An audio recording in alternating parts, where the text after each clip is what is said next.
So first, a little bit about yourself, about E.ON, and then I want to get your thoughts about these results. Yeah. Well, E.ON, as most of you probably know, is one of the UK's largest energy supply companies, the so-called Big Six. We don't like that terminology, but that's what the newspapers tend to call us. And we've been through a major transition over the last few years, and I'd say it was E.ON UK as part of a wider group, E.ON, which is German-based, and the group has been through a huge transformation, and I think it's fair to say we've been setting ourselves up to move into the exponential growth phase in the new energy world. So if you look where E.ON started out, and some of you, I think there's a few people about my age in the audience or older, you may remember PowerGen was the company that was originally E.ON, and it was a 95% coal-fired generator. That was the company I joined 25 years ago. And over those 25 years, we've fundamentally transformed, and the rate of change has actually grown exponentially. Whereas we initially looked to mitigate the impacts of our coal-fired technology on the environment. So we reduced the emissions we were producing. We then went through a transition phase where we started to invest in renewable energy as a complement to the other technologies we had in our portfolio. And then latterly, we've been through a fundamental transformation to completely reshape the organization into a renewable energy company. So we spun off our fossil fuel assets and become 100% renewable generator, and a customer-facing organization where we are now merging with Innogy, one of our German rivals, to create the largest portfolio of energy customers in Europe, almost 50 million. And the reason for that is because we wanted to fundamentally shift into the new energy world, which is about consumers. It's about the transition to a low-carbon world, and it's about enabling that transition through renewable energy and digital technologies, and moving away from the old centralized power generation technologies of the past, which are gradually fading out. The two worlds will run in parallel for a while. So what we've been doing is getting ourselves into that position where we can start that exponential growth journey. So it's really been a case of the setup phase, putting the ping pong balls in place, if you like. That's a good analogy of where we currently are. So we're getting things into that position, and now it's about taking advantage of the opportunities that will come from transitioning into the new energy world. So why do you call that an exponential change? Because I could say, well, it's a different technology base, it's a different business model perhaps, different customer experience, but what is it that has you say that it's exponential?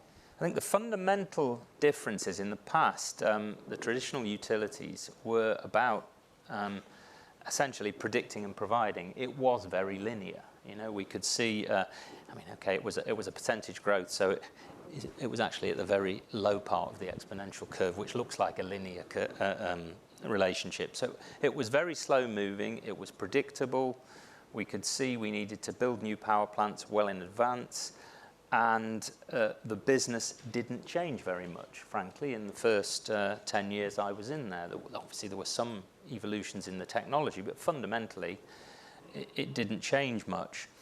What we're now seeing is the creation of a fundamentally different relationship with customers, where customers need to become an active part of the energy system. The reason for that is that we've decarbonized, or we're in the process of decarbonizing electricity generation. That means we have very large volumes now of renewable energy on the system.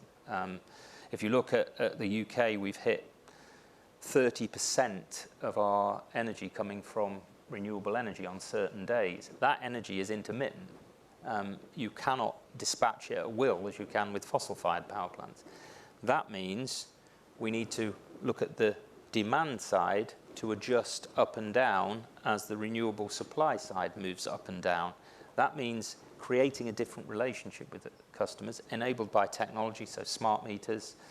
And the reason it's exponential is that we can create these network effects by linking customers together and creating the platform over which energy use can be monitored in real time, and more importantly, we can adjust how much energy people are consuming in real time based on a relationship we have with them. The second area of exponential growth, of course, is we're going to see a massive increase in the use of electricity over the next few years as electric vehicles start to become much more prevalent. And that will require, again, a change in the relationship with customers and a more proactive relationship between the supplier and the customer in terms of when that battery is charged. Because the embedded storage, when you have a large fleet of electric vehicles, is enormous. And that can really help to stabilize the system and optimize the system better. But it needs a platform to link all that together. And that's the role that we as an energy service provider can provide.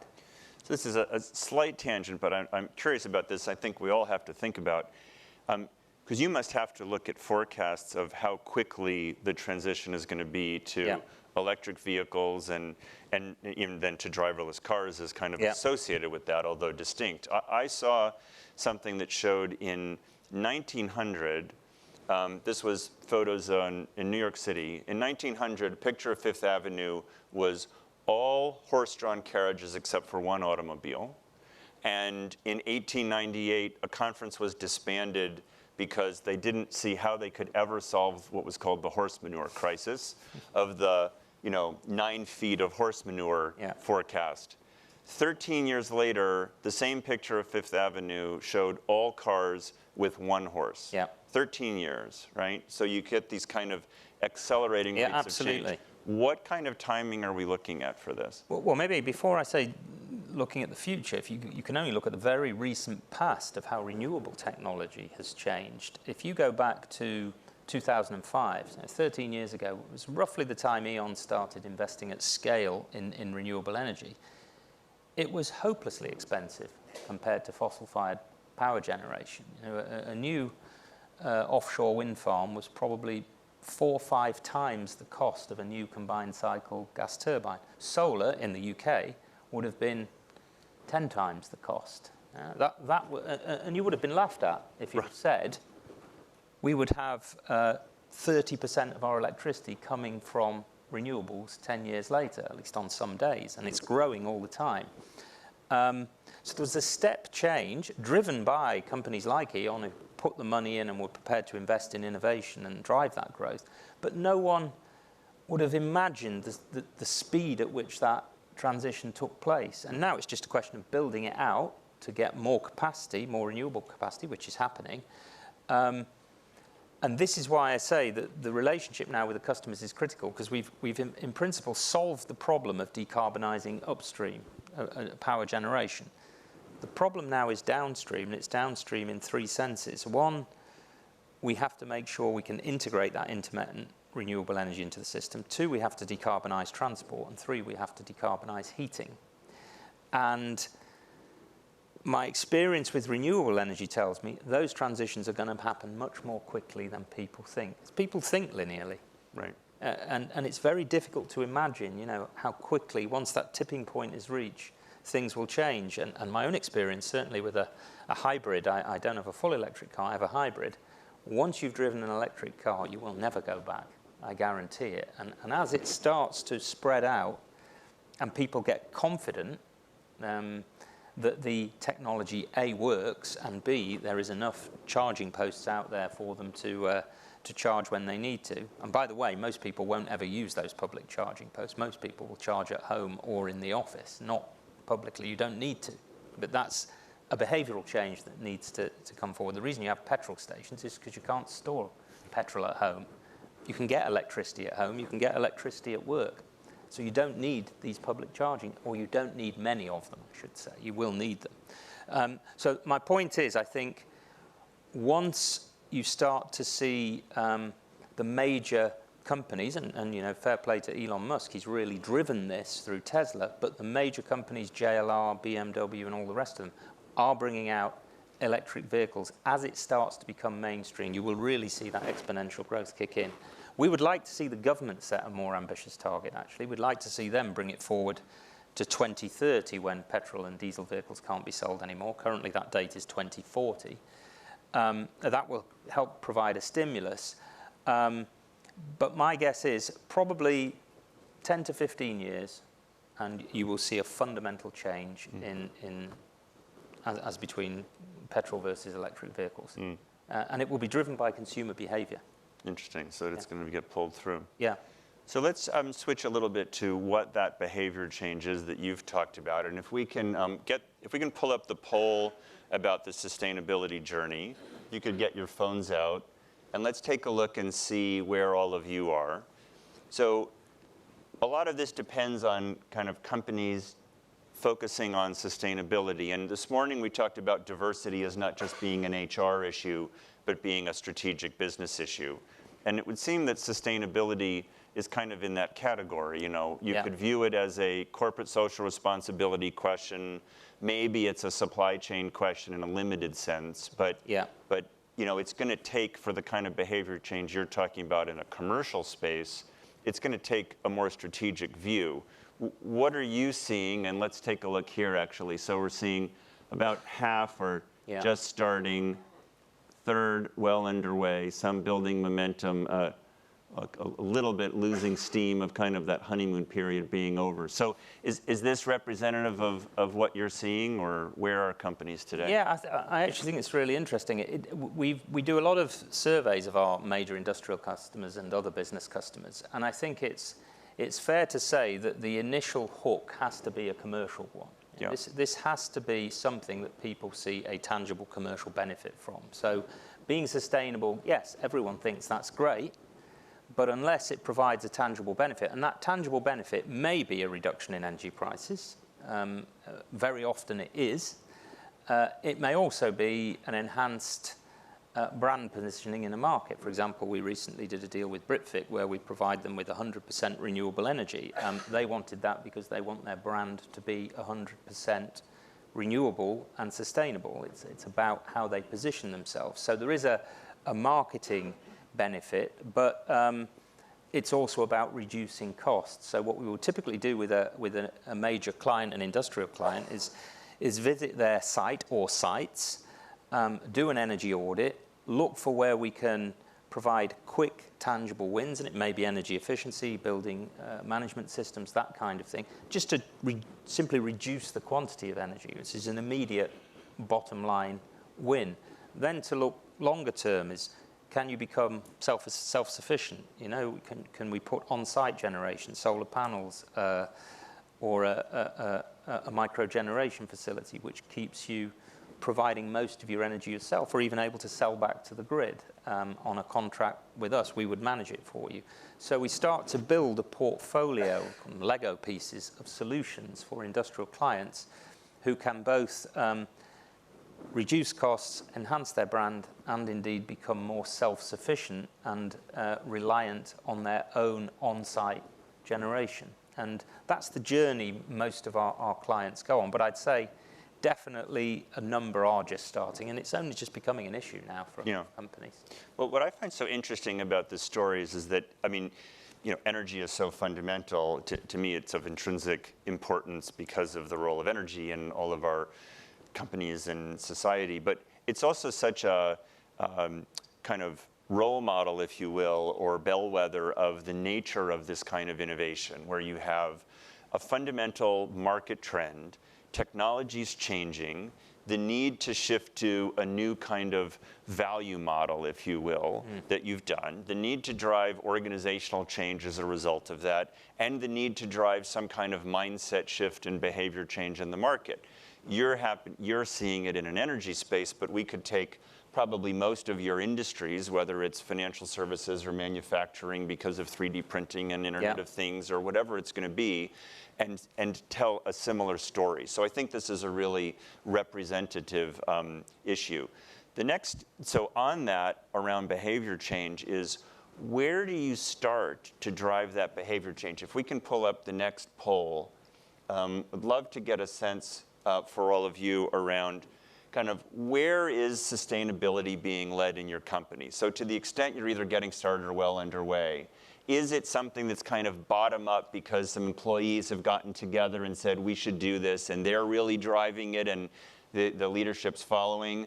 Is it at a manager level of whether they think it's good for that product or that part of the business? Is it the executives setting it or has it gotten to kind of a board priority? And where are you finding the best place to start is? Is it better to kind of go bottom up, top down, squeeze from both ends into the middle? Where does it get hung up? Very honestly, like a lot of things, my experience, and certainly the experience of E.ON, as well as some of our clients, has been it has to be a broad priority. You know, the board has to take a leading role and drive that change through the organisation. Of course, it has to be incorporated ultimately into the strategy, whether that's in purchasing energy or in other elements of the strategy, but it has to be driven from the top if it's to succeed, is my experience. And when you look at the transition E.ON went through, we couldn't have done it without that fundamental drive and priority from the board, because in the end, those big corporate decisions like investing 12 billion in renewable energy or spinning off fossil-fired plants or merging with our rival to create a bigger customer, they are inherently decisions that have to be taken by the board, and they are prioritized by the board as being inherent to the strategy. So I think great bottom-up initiatives are excellent, and sometimes that feel that people closer to their own customers has as where the market is moving is very helpful in informing the board strategy and helping them understand what their clients' expectations are. But in the end, if it's not driven from the top, it probably won't succeed. And if you have any questions, raise your hand. I'm curious either what you're seeing or what you've seen around. Yeah, I'll come to you in 1 second. What gets the board's attention? Does it vary? Is it just showing that it's business value of some kind, and it might be efficiency or it might be brand? Does it vary? Yeah. It does vary. I mean, you know, if you can make a material impact on the bottom line, that always gets attention, fundamentally. Yeah. But brand is also important, you know, and depending on how close the company is to the consumer, that can be very important. Yeah, we're going to go here. Who are you again? And remind us. Peter Sayers, PVS Consulting Limited. I'm just interested in your views on the threat of cyber attack. I imagine a company like yours has several million customers that depend on you for their electricity supply, including companies and individuals, families rather.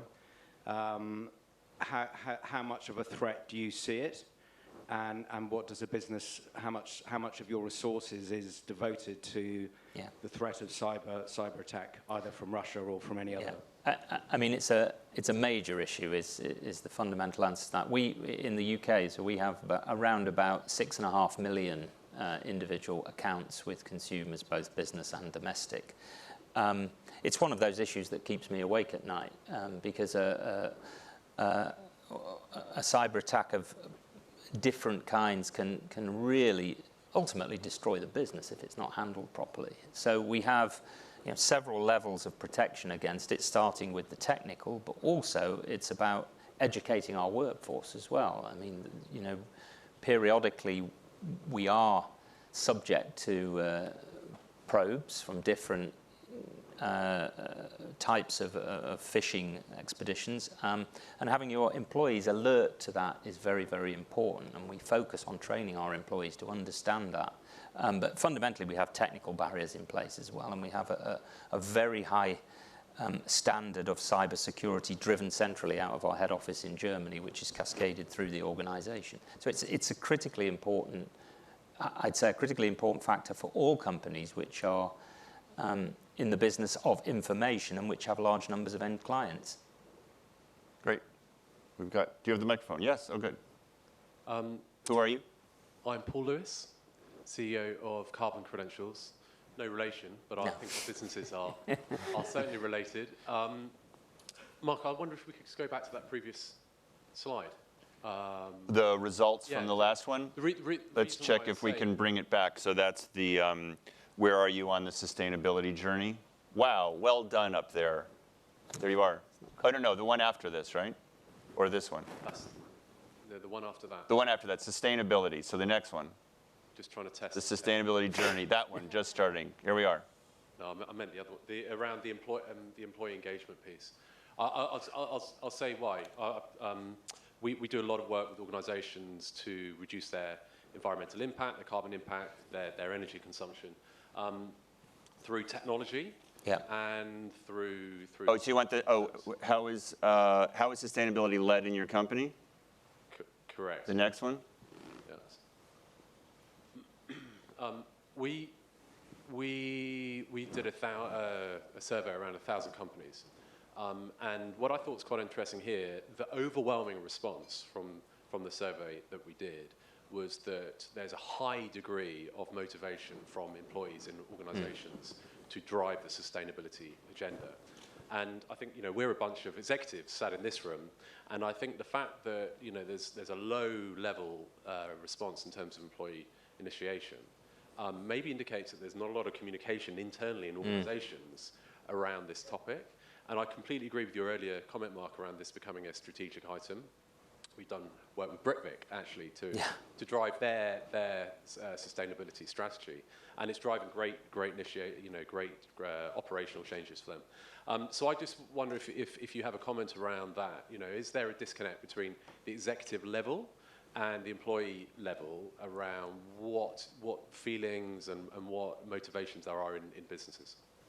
I'm not sure there's a disconnect. I think what maybe you've experienced through those surveys is, I certainly find it within our workforce, there's a tremendous momentum to try and become a more sustainable company, and we do internal projects for some new graduates and so on and so forth. And we always find it's a tremendous drive for it. I think the disconnect may come where if it's not a board priority, but there's a lot of push from the bottom, you can't get anywhere. It never actually takes off. And that's why I say, if you have it as a board priority, there's an outlet for a lot of that creative energy, and it can be built upon by the board driving forward a strategy based around sustainability, which is what E.ON has done. And I found, absolutely, it helps in so many ways with our recruitment and retention of people, and people fundamentally want to be associated with a company that is driving a sustainable future. And that's a good thing in every dimension. So, but I think if you don't have that board priority, it's very difficult for bottom-up initiatives to actually go anywhere. So we're going to move. All right, so we'll do one more, and then we'll start going into the lab. Who you are first? I'm Fernando, Cybersecurity. We talk a lot about innovation, yeah? What about invention? They are two different things, yeah? What is the right do you do any of it? And what are the right levels that you think we should have in a company? First, how would you distinguish the two so we're on the same page? Invention is creating something new. Innovation is improving something. From that perspective. I mean, we are, to be very clear, E.ON is not a technology company, so we do not engage in fundamental product development and the creation of new products. I'd say we're an aggregator of and improver of existing technology, and we help technology companies, and we do partnerships with them to use their products, develop their products, and understand how consumers use their products.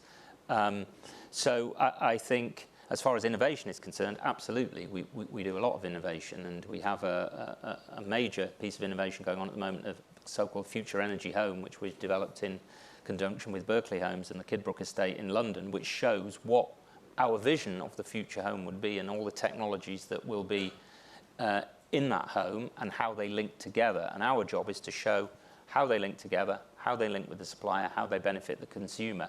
But we haven't developed those technologies. They are developed by technology companies. So we see our role very clearly. It's about helping consumers use technology. It's not about developing technology, but improving it where we can. Well, and it's just, before we break, just it's interesting when you say we're not a technology company. What we see with a lot of these exponential strategies is you have to start to rethink what it means to be a company. So is the company just who wears the name badge and gets the paycheck from you? Or is it the whole ecosystem, which is when you say, well, we're not a technology company, but we partner with those technology companies and we aggregate those technology companies. Well, strictly speaking, you might not be developing it, but those relationships are more than just kind of going to the grocery store and sticking the technologies in the cart. You know, you have to have a very strategic partnership, I see. Yeah, I guess what I'm trying to draw a line or a distinction between is a company that sees itself fundamentally as having relationships with customers and using technology to build those relationships, Got or it. fundamentally as a company which develops technologies and seeks to sell them on. Now, I agree, there's blurred lines, It's a helpful but distinction. our focus is absolutely on the customer relationship. Yeah. That's the point I want to emphasize. Perfect. Very good. So please thank Michael for sharing such a great story about transformation. Cheers. Thanks, Mark. Thank you.